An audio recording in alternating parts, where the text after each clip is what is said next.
Nous avons abordé le confort. Nous allons aborder le dernier chapitre de ce cours avec l'entraînement. C'est un cours pratique, pratico-pratique comme on dit dans notre milieu, futur milieu, vous verrez le mot pratico-pratique est très largement employé. Il vous faut absolument de l'entraînement.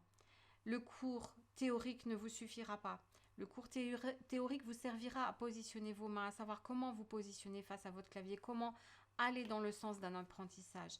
N'oubliez pas que seule la pratique pour ce cours est indispensable.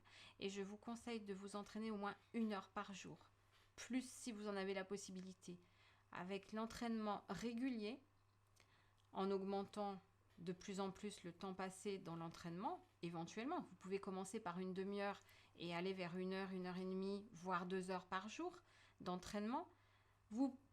Tous ces conseils vous permettront de progresser. Et ça, c'est important dans votre futur métier de secrétaire médical.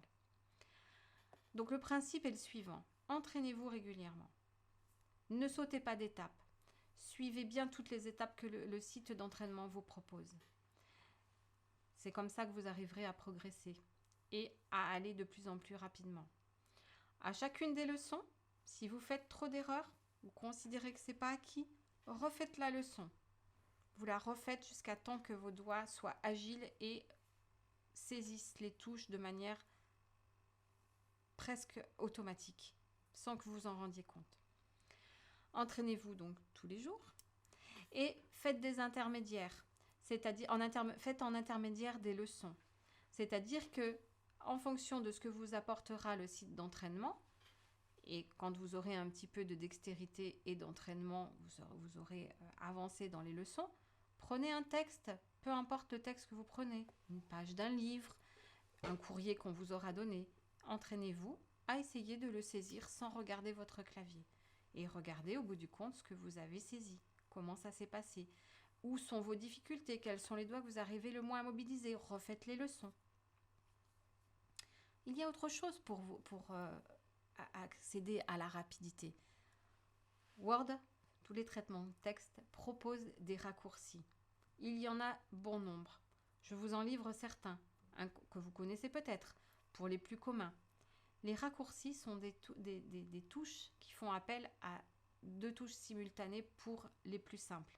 Un CTRL-C, par exemple, permet de copier du texte. Un CTRL-X permet de couper du texte. Un CTRL-V permet de coller du texte. Un CTRL-S permet de sauvegarder. Ces petits contrôles, une fois mémorisés, au début, ça paraît un petit peu contraignant. Se dire, il faut que je me souvienne de tâches.